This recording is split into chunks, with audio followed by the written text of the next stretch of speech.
Previous lecture को continue करते हैं, है ना। तो हमने प्रीवियस लेक्चर में डिस्कस किया था करंट मेजरमेंट, रेजिस्टेंस मेजरमेंट और time period and frequency measurement की एक प्रॉब्लम हमने सोल्व की थी।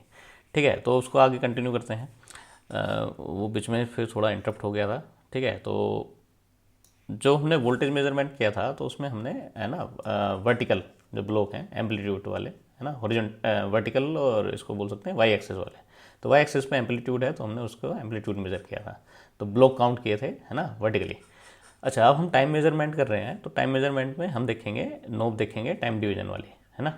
तो टाइम पर डिवीजन वाली नोब देखनी है, और फिर ये देखना है कि जो हमारा हॉरिजॉन्टल जो हमारा टाइम एक्सिस है वो कितने ब्लॉक कवर कर रहा है। तो वेव फॉर्म का जो एक पीरियड है पूरा, तो ये वेव फॉर्म का है पूरा।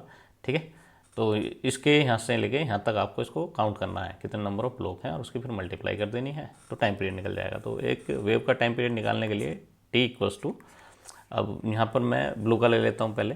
तो अब ब्लू का ये यहाँ पर क्लियरली मेंशन नहीं हो रहा, तो क्या करते हैं, इसको हाफ ले लेते हैं, है ना, मल्टीप्लाई 2 से कर देंगे।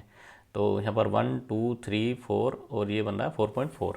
तो जो ब्लॉक हैं टोटल वो बन रहे हैं 4.4, और मल्टीप्लाई बाई जो टाइम पर डिवीजन वाला है वो कितने पर सेट है उसकी वैल्यू यहाँ पर डाल देंगे, तो 1 मिली सेकेंड। तो 4.4 मिली सेकेंड बन गया। तो जो हमारी frequency I F equals to 1 divide by T बनेगी, तो ये बन गई 1 डिवाइड बाई 4.4 मिली सेकेंड। अब इसको सोल्व कर लेंगे।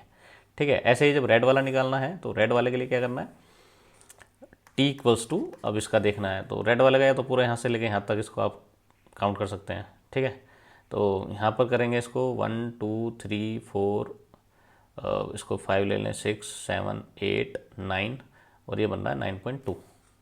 ठीक है, तो 9.2 ले सकते हैं सीधा direct, multiply by 1 millisecond, तो ये हो गया हमारा 9.2 मिली सेकेंड, और फ्रिक्वेंसी जो आ गई 1 डिवाइड बाई 9.2 मिली सेकेंड आ गई।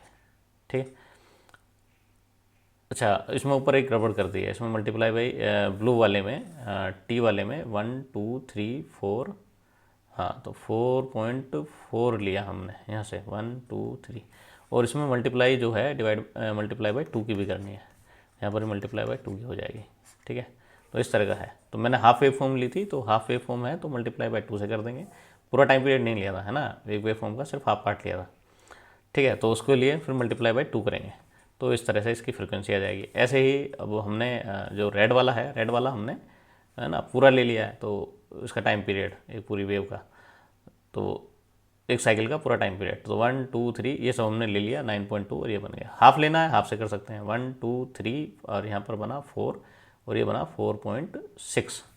तो ऐसे भी कर सकते हैं कि टाइम पीरियड निकालना है तो इसको 4.6 multiply by 2 multiply by 1 millisecond. ठीक है, तो ये भी आपका 9.2 मिली सेकेंड आ जाएगा।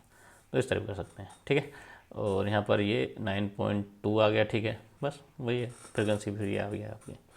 अब आते हैं नेक्स्ट प्रॉब्लम ले लेते हैं। नेक्स्ट प्रॉब्लम है ये, यहाँ पर जो टाइम बेस का दिया है 1.6 मिली सेकेंड का दिया है, और ये 3 सेंटीमीटर वाला दिया है। तो 3 सेंटीमीटर की से ये पीक, मैं जो वैसे अगर कभी CRO से मैं मेज़र करता हूँ तो मैं ये पीक ले लेता हूँ। ठीक है, तो पीक को इसको शिफ्ट करा के हॉरिजॉन्टल एक्सेस पे ले आता हूँ, है ना। वो जो स्केल वाला हॉरिजॉन्टल एक्सेस है ना, उसमें मैंने पीछे शो किया हुआ है, देखो एक बार, ये इसमें है ना, ये वाला जो एक्सेस है। तो मैं क्या करता हूँ, पूरी वेव फॉर्म को इसको थोड़ा सा टाइम वाला जो है इसको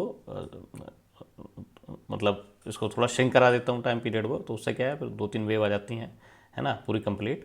तो उसको क्या करते हैं, फिर उसको शिफ्ट करा देता हूँ, तो वहाँ से उसका पीक टू पीक देख लेता हूँ। तो इस तरह से निकाल लेते हैं। तो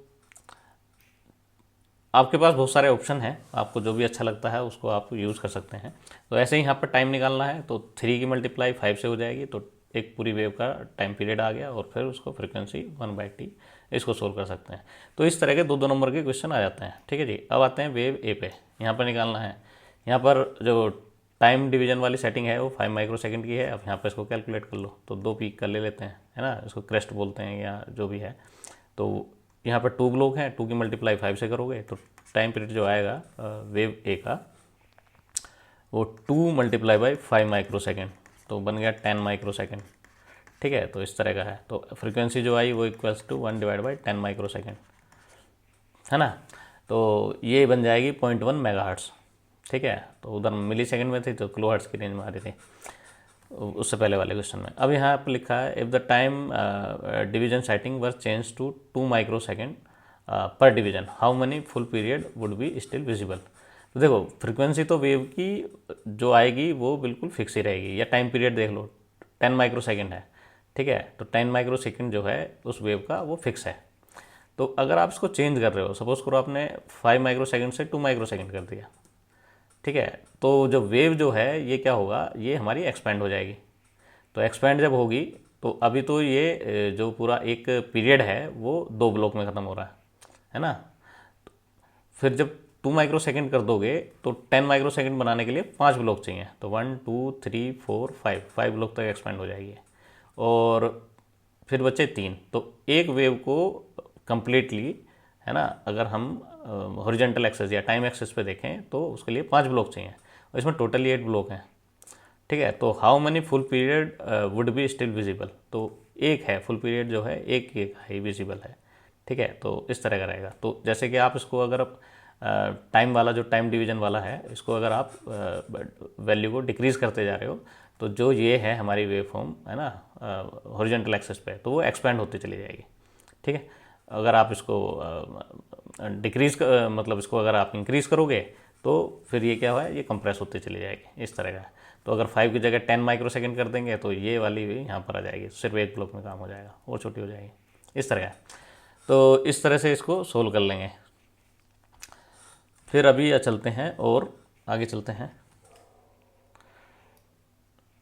अब इसमें तो वही वाला है कि एडजस्ट करना है ट्रेस करने के पीरियड के लिए, तब कैसे करेंगे वो सब कहानी है, ठीक है। तो वो लेफ़्ट राइट शिफ्ट करके आपको, तो जैसे कि यहाँ पर है वेव, यहाँ पर स्टार्ट हुई है तो 2 क्रस्ट ले लो, इसको यहाँ ले लिया ओरिजिन पे, आप शिफ्ट कर देंगे तो ये भी ऊपर आ जाएगा और फिर उसको मेज़र कर लेंगे। तो इस तरह मेज़र कर सकते हैं, है ना। तो बस ये देखना है कि जो हमारा जो मेजरिंग वाला स्केल है वेव फॉर्म को उसी स्केल पे लाना होता है ना। तो वेव फॉर्म को, है ना, कैसे भी करके, जैसे हॉरिजॉन्टल वाला करना है तो हॉरिजॉन्टल वाले को हॉरिजॉन्टल पे लेके आ जाओ, इस पूरे को ऊपर को इसको, है ना, अपवार्ड शिफ्ट कर देंगे तो ये इधर आ जाएगी, और यहाँ से लेके ये दूसरा जो है ये वाला भी इधर आ जाएगा, और यहाँ से लेके इसको पूरा आप कैलकुलेट कर सकते हो, है ना, काउंट कर सकते हो नंबर ऑफ बॉक्सेस को, या मेज़र कर सकते हो। अब और आते हैं अब आते हैं, ये तो हो गया फ्रीक्वेंसी टाइम किसी एक सिंगल वेव फॉर्म के लिए, ठीक है, ये हमने पहले कर ही लिया था सोल्व। अब आते हैं फेस मेजरमेंट पे। तो फेस मेजरमेंट में देखो पैटर्न जो बनता है कुछ इस तरह का है। तो यहाँ पर जो है ये वाई प्लेट पे जैसे इनपुट दे रहे हैं, एक्स प्लेट पे जो है वो हॉरिजॉन्टल वाला जो एम्पलीफायर है, हॉरिजॉन्टल एम्पलीफायर, सीआरओ को एक बार आप पीछे जाकर देखेंगे तो उसमें 2 हैं, है ना। एक तो टाइम बेस्ड जनरेटर से निकलता है, जो हमारी शॉर्ट टूथ वेव फॉर्म है वो जनरेट होती है, और उन दोनों को मिला के हमारी वेव फॉर्म जो है जो वाई वाली जो प्लेट पे है ना, जो वाई प्लेट पे है उस पर जो देते हैं वो हमारी ट्रेस वहाँ पर, है ना, ट्रेस हो जाती है, इस तरह का है। तो अब क्या है, फेस मेजरमेंट जो है बेसिकली क्या है, 2 वेव फॉर्म दी हैं, तो एक को दे देते हैं एक्स पे, ठीक है। तो टाइम बेस्ड जनरेटर वाला जो वेव फॉर्म है शॉर्ट टूथ वाला उसको हटा देते हैं, जो फेस मेजरमेंट करते हैं तो उसको हटा देते हैं, तो उसकी जगह एक्स पे दूसरी वेव फॉर्म देते हैं। तो जैसे सपोज करो दो वेव फॉर्म हैं साइनोसॉइडल, और उनके बीच का हमें फेस डिफरेंस निकालना है। तो क्या करेंगे, जो एक्स वाले पे, जो एक्स प्लेट में जो हमारा टाइम बेस्ड जनरेटर था उसको हटा के उस पर लगा देंगे जो दूसरी वेव फॉर्म है, ठीक है। तो उसको एक्स पे इस पर दे दिया, इसको वाई पे जो है हमारी उस पर ये दिया हुआ है। तो जब इन दोनों को एक साथ देते हैं तो कुछ इस तरह के पैटर्न बनते हैं, तो इनको बोलते हैं लिसेजस पैटर्न। तो बहुत सारे पैटर्न हैं, इसको मैं एक बार दिखा देता हूँ। अब ये कैसे कैसे बनते हैं और फिर इसको कैसे फ्रिक्वेंसी कैलकुलेट करते हैं और फेस कैसे कैलकुलेट करते हैं, तो इस तरह के हैं, है ना। तो वो डिफरेंट फ्रिक्वेंसी की रेशो और उनके बीच का फेस शिफ्ट वाला है, तो दोनों का है, ठीक है। तो सबसे पहले आ जाते हैं ये वाला। तो ये जो बनता है, ये बनता है अगर वाई एक्सिस पे और सॉरी जो वाई प्लेट है और जो एक्स प्लेट है, ठीक है, उन दोनों पे सेम फ्रिक्वेंसी की वेव फॉर्म दे दो। अगर सेम फ्रिक्वेंसी की वेव फॉर्म देते हो और फेस शिफ्ट 0 है, ठीक है, तो सिर्फ एक यहाँ पर एक लाइन आएगी सिर्फ इस तरह की, ठीक है, और जिसका एंगल होगा 45 का। फिर जैसे भी, तो इस एंगल का फेस शिफ्ट से कोई लेना देना नहीं है, मतलब मैं ये जो लाइन ड्रा कर रहा हूँ उसका एंगल बताया 45 है, बिल्कुल मिड में आएगी, इस तरह से समझ लो। ठीक है।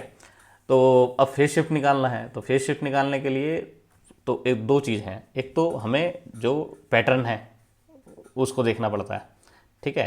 तो अब जैसे मैं यहाँ पर इसको पैटर्न को यहाँ पर दिखा देता हूँ। तो यहाँ पर ये कुछ इस तरह के पैटर्न है, देखो।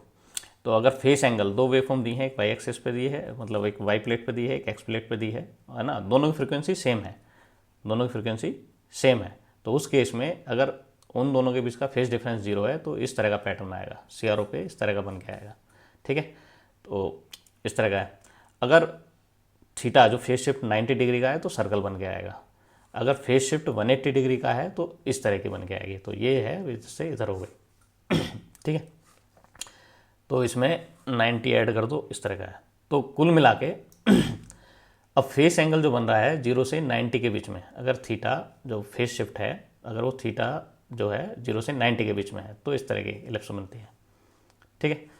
अगर 90 से 180 के बीच में है तो इस तरह की इलिप्स बनती है। तो इसको ये देख लेंगे, ठीक है। और इसको फाइंड आउट कैसे करते हैं, तो ये फार्मूला है। तो फेस शिफ्ट का जो फार्मूला है, theta equals to sine theta equals to क्या है, y1 y2, या इसको x1 डिवाइड बाई x2 कर सकते हैं, है ना। तो ऐसे ही theta equals to sine inverse a divide by b। तो a है ये वाला, ठीक है, और b है इसका ये वाला। तो y1 y2 ले सकते हैं। और सेम है, अगर आपको x एक्सिस पे लेना है तो यहाँ पर कट कर रहा है और एक ये आगे कट करेगा, तो दोनों यहाँ पर ये बन जाएगा, ये b बन जाएगा। चलो इसको मैं थोड़ा सा उधर समझाता हूँ तो फार्मूले में चेंज आ जाएगा। तो बस ये फार्मूला देख लो। अगर फेस शिफ्ट एंगल जो है 0 से 90 के बीच में है तो theta equals to sine inverse a divide by b, sorry. और अगर फेस शिफ्ट जो है 90 से 180 के बीच में है तो जो फार्मूला बनेगा वो theta equals to pi minus sine inverse a divide by b बनेगा, ठीक है। तो इस तरह से हम जो फेस शिफ्ट हैं उसको कैलकुलेट कर लेते हैं, ठीक है जी। अब आ जाते हैं वापस इधर। तो अब यहाँ पर हो क्या रहा है उसको समझो ज़रा। तो जो इस तरह की वेव फॉर्म है, तो जैसे जैसे ये तो है जो फेस शिफ्ट है हमारा 0, पर जैसे जैसे 0 से इंक्रीज़ होगा, सपोज करो 5 हो गया, ठीक है, तो ये थोड़ा सा इस तरह की इलिप्स बननी शुरू हो जाएगी, स्ट्रेट लाइन से इलिप्स में कन्वर्ट होना शुरू हो जाएगा, ठीक है। फिर उससे बढ़ के सपोज करो 15 डिग्री हो गया तो ये थोड़ी सी इलिप्स और बड़ी हो जाएगी, ठीक है। तो इस तरह का है। फिर उससे 45 डिग्री हो गया तो और बढ़ जाएगी। तो इस तरह का चलता रहेगा, ठीक है।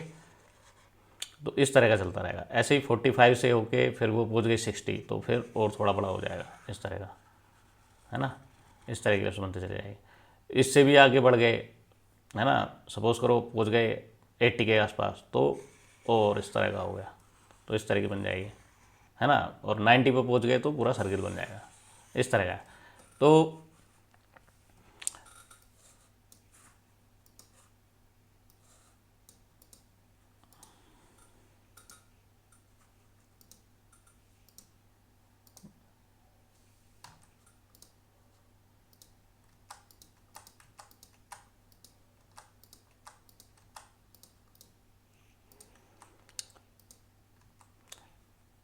लेक्चर अब ये थोड़ा सा टाइम ज़्यादा हो गया, इसको फिर नेक्स्ट लेक्चर में ही कवर कर लेते हैं तो ज़्यादा अच्छा रहेगा, है ना।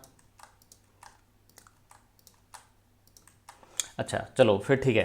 तो ये तो है, ये वाला जो केस है ये है अगर आपका थीटा है ना 0 से ग्रेटर है, थीटा की वैल्यू, और लेस देन है 90 से, ठीक है। अगर फेज शिफ्ट जो है वो 90 से लेके और 180 के बीच में है, 180 डिग्री के बीच में, तो बनेगा theta equals to 180 degree minus sine, ठीक है, inverse a divide by B, ठीक है। तो यहाँ पर a डिवाइड बाई बी लिया हुआ है।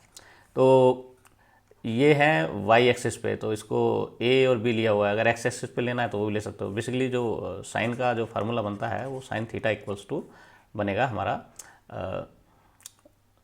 y1 y एक्सिस पे, y1 डिवाइड बाई y2, और x एक्सिस पे बनेगा x1 डिवाइड बाई x2, इस तरह का बनता है, ठीक है। तो चाहे इधर से ले लो y एक्सिस पे और चाहे x एक्सिस पे ले लो। तो x एक्सिस पे लेना है तो ये a की वैल्यू हो जाएगी और यहाँ से इसको नीचे लेके आएंगे, ठीक है, तो ये हमारी b की वैल्यू हो जाएगी, इस तरह का। ऐसे इधर से भी ले सकते हो, ये है हमारी b की वैल्यू, ठीक है, और ये है हमारी a की वैल्यू, यहाँ से ओरिजिन से ये तो यहाँ ये ए की वैल्यू है, ये हमारी बी की वैल्यू हो जाएगी, इस तरह का।